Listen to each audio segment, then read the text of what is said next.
اعوذ باللہ من الشیطان الرجیم بسم اللہ الرحمن الرحیم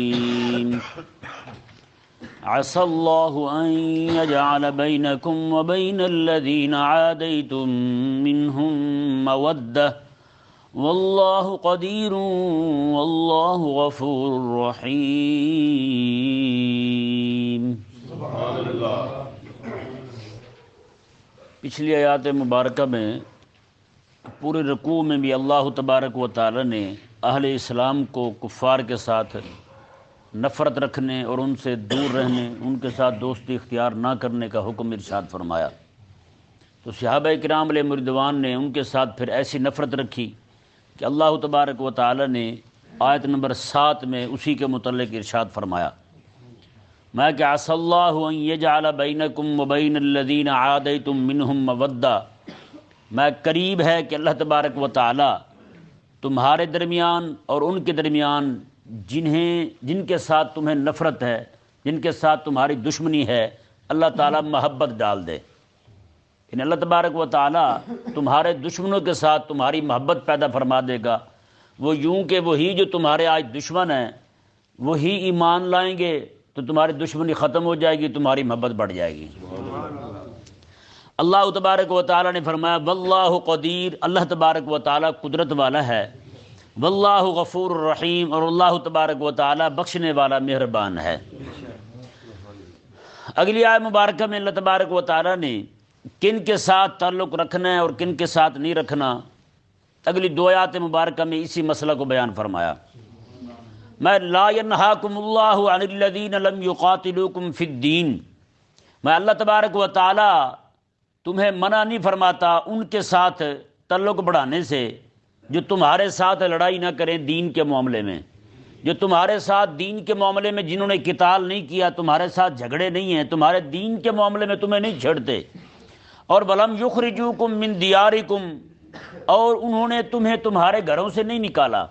یعنی وہ کافر جو تمہارے دین میں تمہارے ساتھ نہ جھگڑیں، وہ لوگ، اور جنہوں نے تمہارے گھروں سے نکالنے پر مدد نہیں کی، تمہیں نہیں نکالا تمہارے گھروں سے، ان کے ساتھ آپ تعلق رکھ سکتے ہیں.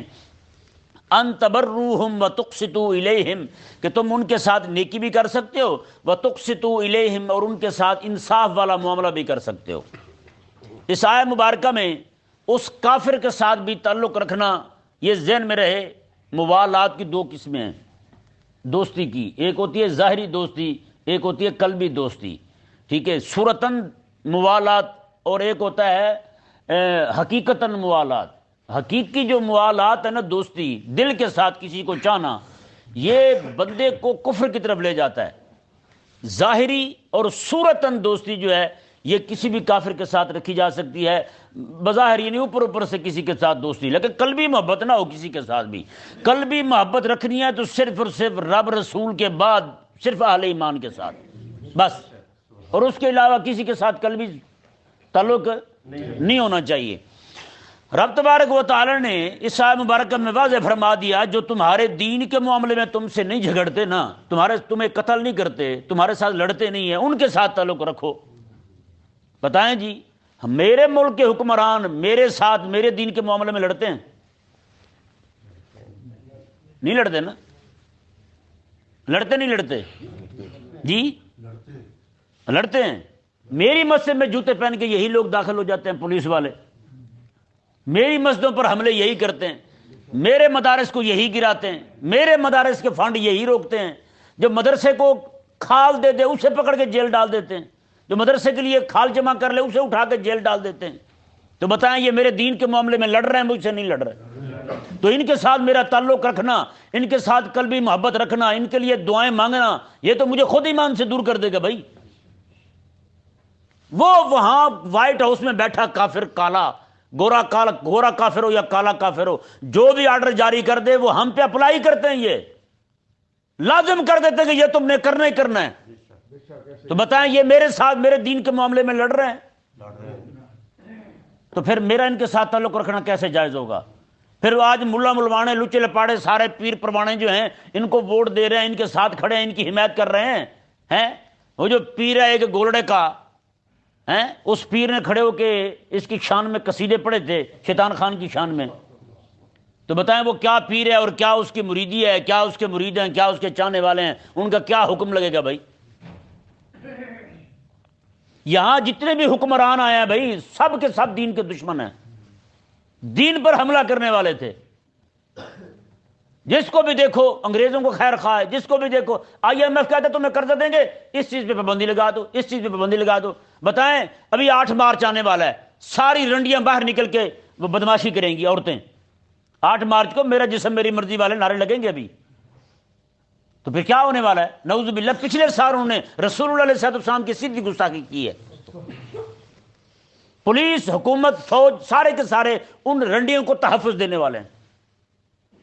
یہاں پہ دین کے لیے، رسول اللہ علیہ السلام کی ناموس کے لیے بندے نکلے، یتیم خانے چوک میں 30 بندے مار دیے انہوں نے، اتنے بندوں کو گولی مار دی، کوئی اپاہج بن گیا، کوئی معذور بن گیا، کسی کو کچھ ہو گیا، کسی کو کچھ ہو گیا۔ تو بھائی یہ تو لڑ رہے ہیں میرے ساتھ میرے دین کے معاملے میں۔ آگے دیکھیں جی، رب تبارک و تعالی نے ارشاد فرمایا ان اللہ یحب المقسطین، بے شک اللہ تبارک و تعالی جو ہے وہ انصاف کرنے والوں کو پسند فرماتا ہے۔ ہاں، انما ینہاکم اللہ عن الذین قاتلوکم فی الدین، وہ لوگ جو تمہارے ساتھ تمہارے دین کے معاملے میں لڑتے ہیں، وَأَخْرَجُوكُم مِّن دِيَارِكُمْ، اور انہیں تمہیں تمہارے گھروں سے نکال دیا، وَظَاهَرُوا عَلَىٰ إِخْرَاجِكُمْ أَن تَوَلَّوْهُمْ، اور فرمایا کہ انہوں نے تمہارے گھروں سے نکالنے پر مدد کی، نکالنے والے بھی اور مدد کرنے والے بھی، دونوں ظالم ہیں۔ اہل ایمان کو ان کے گھروں سے نکالنے والے بھی ظالم اور ان کی مدد کرنے والے بھی ظالم۔ رب تعالی نے فرمایا ان تولوہم، رب تجھے منع کرتا ہے ان کے ساتھ دوستی نہ لگاؤ، تم ان کے ساتھ تعلق نہ رکھو، تم، رب منع کر رہا ہے، ینہاکم اللہ، رب منع کر رہا ہے مومنوں کو کہ ان کے ساتھ دوستی نہ لگاؤ جو تمہارے ساتھ دین کے معاملے میں لڑتے ہیں۔ وہ لڑنا چاہے تلوار کے ساتھ ہو، چاہے زبان کے ساتھ ہو، چاہے قلم کے ساتھ ہو۔ زبان کے ساتھ سارے لبرل صحافی بیٹھے دین پر حملے کر رہے ہیں، میرے دین کے معاملے میں لڑ رہے ہیں جی۔ یہ آپ نے نہیں دیکھا تھا جب کچھ لوگوں نے کراچی کے اندر چھپ کے نماز پڑھنی شروع کی جماعت کے ساتھ اور اکٹھے ہو کر، یہ صحافی کیسے پہنچے تھے باہر کھڑے ہو کے، کیمرے لے کے وہاں کھڑے چھاپا مارنے، جیسے اسرائیل پر حملہ کرنے لگے ہوئے یہ کمینے۔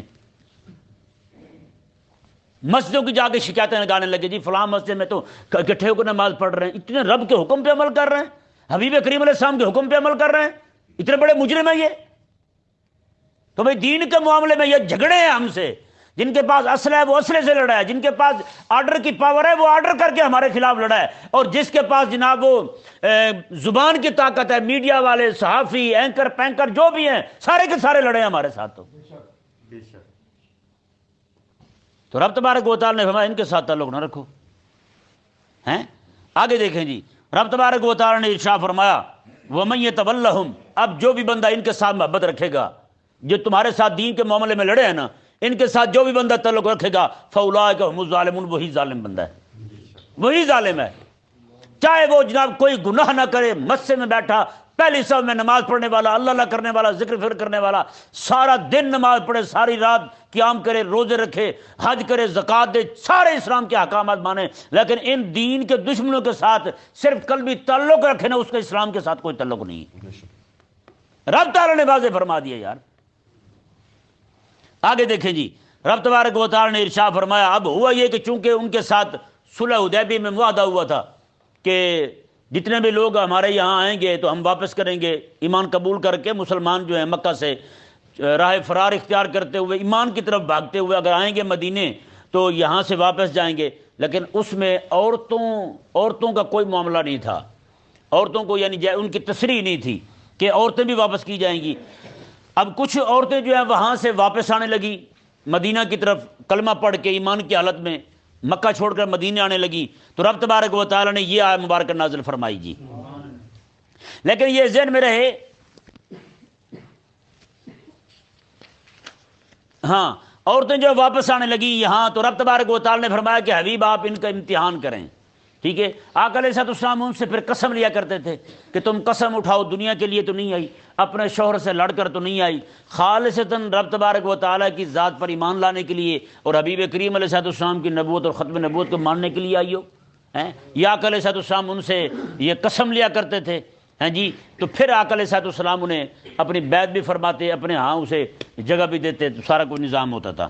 رب تبارک و تعالی نے ارشاد فرمایا یا ایھا الذین آمنوا اذا جاءکم المؤمنات مہاجرات فامتحنوہن، میں اے ایمان والو جب تمہارے پاس مومنہ عورتیں آئیں ہجرت کر کے تو فامتحنوہن، تم ان کا امتحان لے لو، تم ان کا امتحان لے لو۔ فرمایا کہ اللہ اعلم بایمانہن، یہ امتحان تمہارے لیے ہے، تمہارے اطمینان قلبی کے لیے ہے، وگرنہ اللہ تو ان کے ایمان کو جانتا ہی ہے۔ ہاں، یہ امتحان رب کے لیے نہیں ہے، یہ امتحان تمہارے لیے ہے۔ اور فرمایا کہ فَإِنْ عَلِمْتُمُوهُنَّ مُؤْمِنَاتٍ، میں اگر تمہیں یقین ہو جائے کہ وہ مومنہ ہیں تو فَلَا تَرْجِعُوهُنَّ إِلَى الْكُفَّارِ، انہیں کافروں کی طرف واپس نہ جانے دو، پھر تم انہیں کافروں کی طرف نہ لوٹاؤ، تم انہیں اپنے پاس ہی رکھو، تم لا ہن حل لہم ولا ہم یحلون لہن۔ یہ آیت مبارکہ دیکھیں جی، رب تعالی نے فرمایا یہ مومنہ عورتیں مشرکوں کے لیے حلال نہیں، اور مشرک جو ہیں یہ مومنہ عورتوں کے لیے حلال نہیں۔ کتنی بڑی بات فرما دی ہے جی۔ آج کتنے مسلمان ہیں جنہوں نے ہندوانیوں کے ساتھ نکاح کر رکھے ہیں، اور کتنی مسلمان عورتیں جنہوں نے ہندوؤں کے ساتھ نکاح کر رکھے ہیں، بڑے فخر کے ساتھ بتاتے ہیں کہ ہم تو کوئی ایسا مسئلہ نہیں ہے، ہم تو ہر جگہ نکاح کر لیتے ہیں، یہ کر لیتے ہیں، وہ کر لیتے ہیں۔ 2-3 دن کی بات ایک دوست مجھے بتانے لگے کہ اچھا بھلا بندہ ہے نمازی، اس نے اپنی بیٹی عیسائی کو دے دی تھی نکاح میں، بتائیں۔ ہمارے ایک عالم تھے، ان کے پاس ایک بندہ آیا، اس نے کہا جی یہ بھی ذہن میں رہے اب اہل کتاب یہود و نصارہ کی عورتوں کے ساتھ نکاح جائز نہیں ہے، یہ ذہن میں رہے مسئلہ۔ جب جائز تھا اس وقت کی بات عرض کر رہا ہوں، ایک عالم کے پاس ایک بندہ آیا تو اس نے آ کے کہا، وہ کافر تھا، یہود و نصارہ میں سے تھا، اس نے کہا جی ایسا کیسے ہو گیا کہ ہماری عورتوں کے ساتھ تمہارا نکاح جائز ہے مسلمانوں کا، اور مسلمانوں کی عورتوں کے ساتھ ہمارا نکاح جائز نہیں؟ انہوں نے کہا وجہ یہ ہے کہ تمہاری عورتیں ہمارے لیے حلال ہے اس لیے کہ ہم نے رسول اللہ کا کلمہ پڑھا ہے۔ ہاں جی، رسول اللہ علیہ السلام کے کلمے نے تمہاری عورتیں ہمارے لیے حلال کی ہیں، تم بھی وہ کلمہ پڑھ لو، ہماری عورتیں بھی تمہارے لیے حلال ہو جائیں گی۔ کیسی بات ہے؟ تم بھی کلمہ پڑھ لو، ہماری عورتیں تمہارے لیے بھی حلال ہو جائیں گی۔ لیکن آج تو نعوذ باللہ من ذالک، آپ آج دیکھ رہے ہیں ہر طرف کیا معاملہ ہے۔ خود عیسائی یہودی جو ہیں وہ بھی جو دین ان کا تھا نا، جو بھی کچھ ان کے پاس تھا وہ تو اب وہ بھی چھوڑ چکے ہیں، وہ بھی ملحد ہو چکے ہیں، دہریے ہو چکے ہیں، رب تعالیٰ کے وجود کا انکار کر چکے ہیں وہ۔ تو آج بھی کئی مولوی جو ہیں وہ بیٹھے دلائل دیتے ہوتے ہیں کہ ان کی عورتوں کے ساتھ نکاح جائز ہے۔ بھی کیسے جائز ہے بھائی؟ اب تمہارے اپنے مسلمان جو ہیں وہ اسلام پر قائم نہیں رہے، انہیں اپنے اسلام میں رسوخ حاصل نہیں ہے، اپنے عقائد میں پختگی نہیں ہے، تسلط فی الدین کی دولت ان کے پاس نہیں ہے، تو یہ ان کے ساتھ نکاح کریں گے تو جاتے رہیں گے۔ یہ بھی ان کے عورتوں کے ساتھ نکاح کرنے میں ایک مصلحت یہ بھی ہے کہ ان کی عورتیں مسلمانوں کے نکاح میں آئیں گی تو ان کے بھی اسلام قبول کرنے کے زیادہ نا وہ مواقع تھے۔ جب ظاہری بات ہے بندہ جو ہے نا سامنے کھڑا وہ حضور کا صحابی ہو، ہاں جی، حضور کا غلام ہو، سچا عالم دین ہو، ہاں جی، اس کے ساتھ نکاح کرے گی عورت، چاہے وہ کسی بھی مذہب کے، یعنی یہود و نصارہ میں سے کسی مذہب کے ساتھ تعلق رکھنے والی ہو، تو ظاہری بات ہے اس کے ایمان قبول کرنے کے ہے نا چانس کہ نہیں ہے۔ لیکن آج ہمارے جیسے لوگ پھرتے ہیں یہاں جن کا ایمان ہی نہیں، وہ خود ہی پل پلے ہیں بیچارے، ان کو رسوخ نہیں ہے دین کے اندر، راسخ فی الدین نہیں ہے، راسخ فی العلم نہیں ہے، تو وہ کیا قابو رہیں گے بھلا اپنے دین پر، شریعت پر، اپنا دین ہی دے بیٹھیں گے۔ رب تبارک و تعالی نے ارشاد فرمایا جی دیکھیں، وَآتُوهُمْ مَا أَنفَقُوا، یہ ذہن میں رہے جی، وہاں سے جو عورتیں یہاں آئیں گی مدینہ میں، مکہ کے عورتیں ہیں جو جن کے شوہر جو ہیں وہ مشرک ہیں، وہ ایمان کی حالت میں وہاں سے ان کو چھوڑ کر مدینہ آئیں گی، تو مدینہ والے جو صحابہ ہیں ان کے ساتھ جو نکاح کریں گے ان کو 2 مہر دینے ضروری ہوں گے۔ کتنے مہر؟ 2 مہر۔ ایک مہر تو اس عورت کو دیں گے نکاح کا، اور دوسرا وہ مہر دیں گے جو اس کے پہلے شوہر نے اسے دیا تھا۔ وہ مہر بھی لازم تھا ان پر کہ یہ اسے بھی مہر دیں اور اسے بھی مہر دیں، اس کا مہر دیے وہ واپس لوٹائیں اور اس کو بھی مہر دیں، ایک یہ۔ اور دوسرا جتنی عورتیں جو ہیں یہاں سے بھاگ کے وہاں جائیں گی ارتداد اختیار کر کے، وہاں مشرکوں کے ساتھ نکاح کریں گی، تو ان پر بھی لازم ہے کہ ان مسلمان جو حضور کے صحابہ ہیں ان کو ان کا مہر واپس کریں گے، یہ ان پہ لازم تھا۔ اب ہوا کیا، قرآن کے اس حکم کو مانتے ہوئے حضور کے غلاموں نے تو مہر ان کے واپس کر دیے، لیکن ان ذلیلوں نے واپس نہیں کیے۔ یہ ہمیشہ سے کافر بے ایمانی ہوتا ہے. ہاں جی، وعدے کا، عہد کا پابند جو ہے نا، عہود کا، وہ صرف اور صرف مسلمان ہی ہوتا ہے. مسلمان جو ہے نا وہ وعدے کا پابند ہوتا ہے. لیکن انہوں نے کیا کیا؟ کوئی واپس نہیں کیا. پھر آقا علیہ السلام نے ایک جنگ کی، جنگ کے اندر جو فتوحات حاصل ہوئی، ان فتوحات سے کریم آقا صلی اللہ علیہ وآلہ وسلم نے ان کے مہر عطا فرمائے حضور نے صحابہ کے، جو عورتیں، اور کل 6 عورتیں یہاں سے مدینہ سے بھاگ کے وہاں گئی جنہوں نے ارتداد اختیار کیا تھا. باقی ساری کی ساری الحمدللہ آقا علیہ السلام کی غلامی میں رہیں اور غلامی میں اسی دنیا سے رخصت ہوئیں. رب تبارک و تعالی نے ارشاد فرمایا، جی دیکھیں، وَآتُوهُمْ مَا أَنفَقُوا، اور جو کچھ انہوں نے خرچ کیا ہے وہ تم انہیں دے دو، خرچ یعنی کہ مہر. وَلَا جُنَاحَ عَلَيْهِنَّ أَن تَنكِحُوهُنَّ إِذَا آتَيْتُمُوهُنَّ أُجُورَهُنَّ، اے محبوب کے صحابہ تم پر کوئی حرج نہیں ہے کہ تم ان عورتوں کے ساتھ نکاح کر لو جب کہ تم ان کے مہر دے دو، انہیں ان کے مہر دے دو، یعنی ان کے مہر دینا تم پر بھی لازم ہے. وَلَا تُمْسِكُوا بِعِصَمِ الْكَوَافِرِ. اچھا یہ ذہن میں رہے، وہ عورتیں جو یہاں سے وہاں چلی گئی تھی مکے میں مشرکوں کے پاس، یا پھر وہ اہل ایمان حضور کے غلام جو ہیں ان کی بیویاں وہیں رہ گئی تھیں، انہوں نے اسلام قبول نہیں کیا تھا، رب تبارک و تعالی نے حضور کے صحابہ کو فرمایا میں کہ تم انہیں دفع مارو، انہیں چھوڑ دو، کافروں کو، کافر عورتوں کو. ولا تمسکوا بعصم الکوافر، تم ان کافر عورتوں کو پکڑ کے نہ بیٹھے رہو. وصلوا ما انفقتم، ہاں جتنا تم نے خرچ کیا ہے مہر، وہ جہاں انہوں نے جا کے نکاح کیا ان سے مہر اپنا لے لو، ان سے اپنا مہر لے لو اور چھوڑ دو انہیں. وَلْيَسْأَلُوا مَا أَنفَقُوا، ہاں تم بھی اپنا خرچ کیے وہ مہر مانگ سکتے ہو، وہ بھی تم سے مانگ سکتے ہیں. ذَلِكَ حُکْمُ اللَّهِ، یہ ہے رب کا حکم. يَحْكُمُ بَيْنَكُمْ، اللہ تبارک و تعالیٰ تمہارے درمیان یہی فیصلہ فرماتا ہے. وَاللَّهُ عَلِيمٌ حَكِيمٌ، اللہ تبارک و تعالیٰ علم والا، حکمت والا ہے. وَإِنْ فَاتَكُمْ شَيْءٌ مِّنْ أَزْوَاجِكُمْ مِنَ الْكُفَّارِ، میں اگر تمہاری عورتوں میں سے کوئی عورت جو ہے وہ یہاں سے کافروں کی طرف چلی جائے تو فعاقبتم، تو تم انہیں سزا دو ان کافروں کو. فآتوا الذین ذهبت ازواجهم مثل ما انفقوا، تو پھر تم دو جو کچھ ان کے شوہروں نے خرچ کیا ہے، جو عورتیں چلی گئی ہیں وہاں اس کے مثل تم انہیں دو جتنا انہوں نے خرچ کیا ہے. یعنی جو عورتیں ان کی تمہارے پاس آ گئیں تم پر لازم ہے کہ ان کا مہر دو جو انہوں نے دیا ہوا تھا، اور جو تمہاری وہاں چلے گئی ان پر لازم ہے کہ وہ تمہارا دیا ہوا مہر دیں. رب تبارک و تعالی نے ارشاد فرمایا، اور فرمایا کہ فآتوا الذین، نہ فآتوا الذین ذهبت کا تعلق جو ہے اس کے ساتھ ہے کہ جو تمہیں فتوحات حاصل ہو جائیں، ان فتوحات میں سے جن صحابہ کو ان کا مہر نہ ملے، عورتیں مدینے سے مکے چلی جائیں اور مکے والے لوگ جو ان کے ساتھ نکاح کریں اور وہ مہر نہ دیں، تو تم جو فتوحات تمہیں حاصل ہوں ان فتوحات میں سے محبوب علیہ السلام کے صحابہ کرام علیہ رضوان کو ان کا دیا ہوا مہر دو. جی رب تبارک و تعالی نے ارشاد فرمایا واتقوا اللہ الذی انتم بہ مؤمنون، اور رب تبارک و تعالی سے ڈرو تم، انتم بہ مؤمنون، کہ تم اسی پر ایمان رکھنے والے ہو. یہ ذہن میں رہے، اگلی 2 آیات مبارکہ جو ہیں ان کا تعلق یہ فتح مکہ والے دن یہ نازل ہوئی. یہ دونوں آیتیں فتح مکہ والے دن نازل ہوئیں.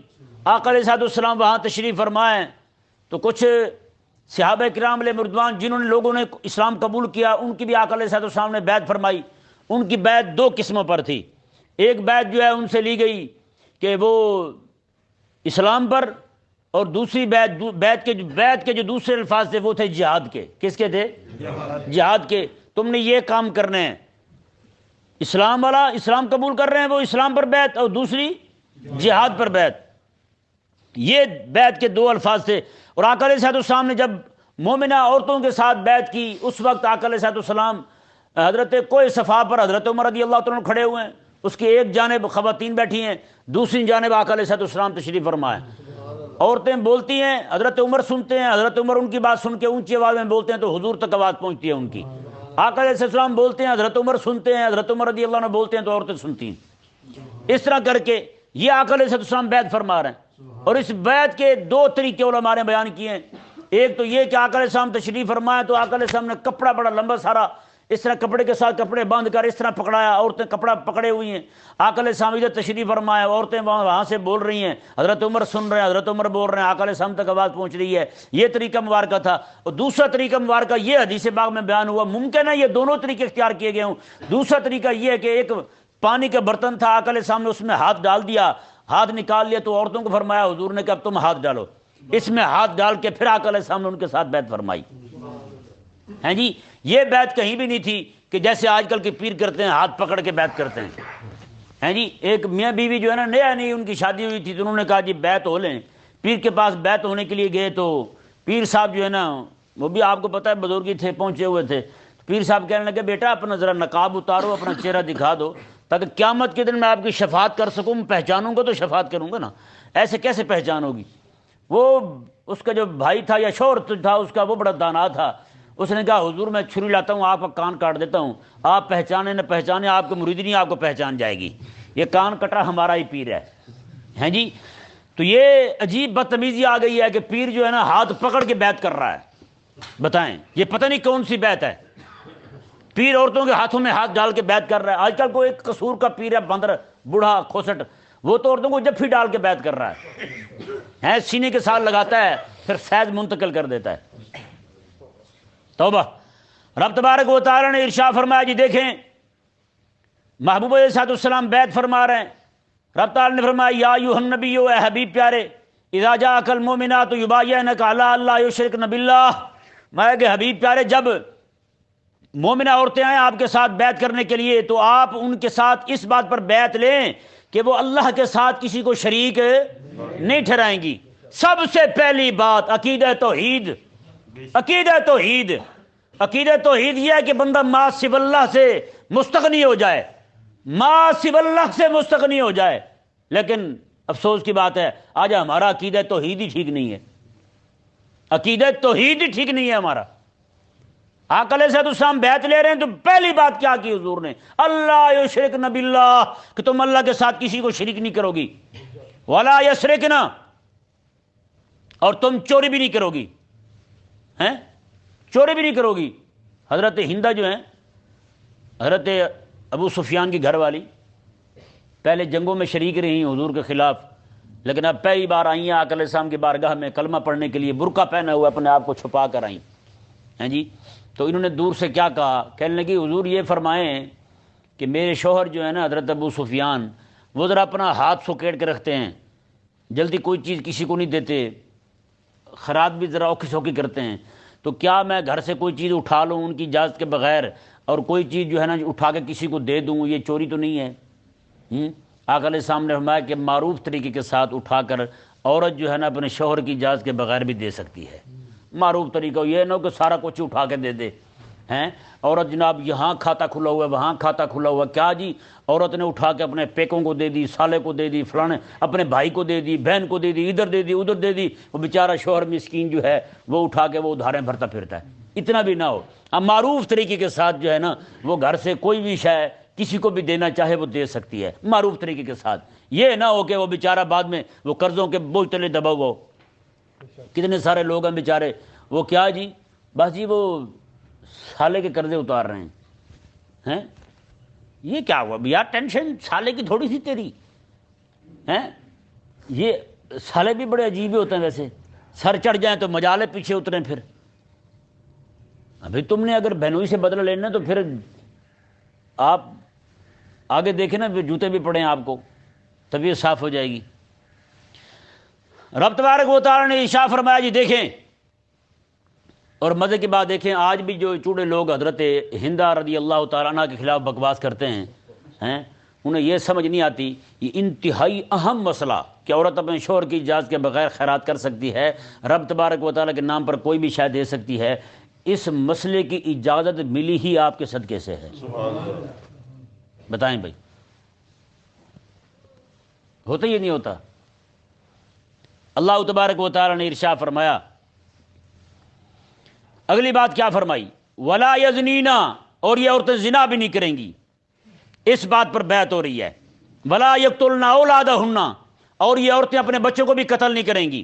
ولا یاتین ببہتان یفترینہ بین ایدیہن وارجلہن، اور یہ اپنے ہاتھوں اور اپنے پاؤں کے درمیان افطرا باندھ کر بہتان بھی نہیں باندھے گی کسی پر. ولا یعصینک فی معروف، حبیب کسی بھی معروف کام میں آپ کی نافرمانی بھی نہیں کریں گی، کسی بھی معروف کام میں آپ کی نافرمانی نہیں کریں گی. فبایعہن، اگر یہ بات مان لیں، یہ ساری باتیں اگر یہ مان لیں تو فبایعہن، حبیب آپ انہیں بیعت فرما لیں، آپ انہیں بیعت فرما لیں۔ بیعت کی کئی قسمیں علماء نے بیان کی ہیں۔ میں کل بھی کتابیں دیکھتا رہا، جتنی کتابیں میں نے کل اور آج دیکھی ہے نا، سب میں بیعت جو حضور آقا علیہ السلام نے فتح مکہ کے موقع پر صحابہ سے اسلام کے بیعت کے ساتھ جہاد کی بیعت لی تھی نا، وہ جہاد کا نام ہی نہیں لیا کسی نے۔ بتائیں، حضور تو بیعت لے رہے ہیں اسلام کی اور جہاد کی، جہاد کی بیعت ہی نہیں، یہ قسم نہیں بیان کی انہوں نے خدا کے بندوں نے کہ بھی جہاد کی بھی بیعت، یہ بھی قسم ہے۔ سب سے پہلی بیعت جو ہے نا بیعت اسلام، دوسری بیعت بیعت خلافت، تیسری بیعت جو ہے وہ بیعت جہاد بنتی ہے۔ کون سی بنتی ہے؟ بیعت جہاد بنتی ہے۔ اور یہ جو بیعت آج کل کرتے پھرتے ہیں بیچارے، یہ بیعت آج آ کے مستحب بنتی ہے، لیکن جس سے ہم نے فرض کا درجہ دیا ہوا ہے۔ اور جس کے بھی منہ سے دیکھیں وہ کہتے ہیں جی جس کا پیر نہ ہو اس کا پیر شیطان ہوتا ہے، جس کا پیر نہ ہو اس کا پیر شیطان ہوتا ہے۔ حالانکہ اس پر میں نے حضور غوث پاک والی کتاب میں بڑی وضاحت کے ساتھ لکھا ہے، اس کا مطلب یہ ہے ہی نہیں، اس کا مطلب یہ ہے جس کا استاد نہ ہو اس کا استاد شیطان ہوتا ہے۔ جو بندہ قرآن کریم کو احادیث مبارکہ کو بغیر استاد کے پڑھنا شروع کر دے تو شیطان اسے گمراہ کرنا شروع کر دیتا ہے، مطلب یہ ہے اس بات کا۔ لیکن انہوں نے پکڑ کے استاد کی جگہ پیر ڈال دیا اور پیر کو گنبد کے نیچے ڈال دیا، فتوحات آنی شروع ہو گئی۔ رب تبارک و تعالی نے ارشاد فرمایا، جی دیکھیں سبحان اللہ، فرمایا کہ فبایعہن، حبیب آپ ان کو بیعت بھی کریں، بیعت کر لیں انہیں، پھر واستغفر لہن اللہ، اور حبیب آپ ان کے لیے بخشش کی دعا بھی مانگیں، ہاں ان کے لیے بخشش کی دعا بھی مانگیں۔ ان اللہ غفور الرحیم، بے شک اللہ تبارک و تعالی بخشنے والا مہربان ہے۔ آگے فرمایا یا ایھا الذین آمنوا لا تتولوا قوما غضب اللہ علیہم، سبحان اللہ، اے ایمان والو تم اس قوم کے ساتھ دوستی نہ لگاؤ جن پر رب کا غضب نازل ہوا ہے۔ رب کا غضب کن پہ نازل ہوا؟ یہودیوں پہ نازل ہوا۔ میں یہودیوں کے ساتھ یاری نہ لگاؤ، اور ہندوؤں کا بتوں کی پوجا کرنا یہ بھی رب کا غضب ہے، عیسائیوں کا صلیب کی پوجا کرنا یہ بھی رب کا غضب ہے، مکے کے مشرکوں کے بتوں کے سامنے جھک جانا یہ بھی رب کا غضب ہے ان پر۔ انہیں سمجھ نہیں آئی کہ وہ جناب بتوں کے سامنے پڑے ہوئے ہیں، انہیں سمجھ نہیں آئی کہ وہ شرک میں مبتلا ہیں۔ رب تبارک و تعالی نے واضح فرما دیا، ایمان والو تم ان کے ساتھ دوستی نہ لگانا جن پر رب کا غضب نازل ہوا ہے۔ قد یئسوا من الآخرہ، میں یہ لوگ تو وہ کمینے ہیں جو آخرت سے ہی مایوس ہو چکے ہیں، انہیں تو آخرت کے ساتھ کوئی تعلق ہی نہیں، کوئی نسبت ہی نہیں ہے انہیں آخرت کے ساتھ، انہیں تو آخرت کی فکر ہی نہیں ہے۔ اچھا یہ بھی مایوس ایسے ہوئے ہیں کما یئس الکفار من اصحاب القبور، جیسے کافر قبروں والوں سے مایوس ہو چکے ہیں۔ کافر کہتے ہیں جو قبروں میں چلے گئے ہیں وہ کب اٹھیں گے جی، وہ کیسے زندہ ہو سکتے ہیں، ایسا کیسے ہو سکتا ہے کہ وہ مرنے کے بعد اٹھ جائیں؟ رب تبارک و تعالی نے فرمایا جیسے یہ کافر قبروں والوں سے مایوس ہو چکے ہیں نا، میں کہ یہی حال ان کا ہے، یہ بھی آخرت سے ایسے مایوس ہو چکے ہیں۔ اللہ تبارک و تعالی ہم سب کو سمجھنے کی توفیق عطا فرمائے۔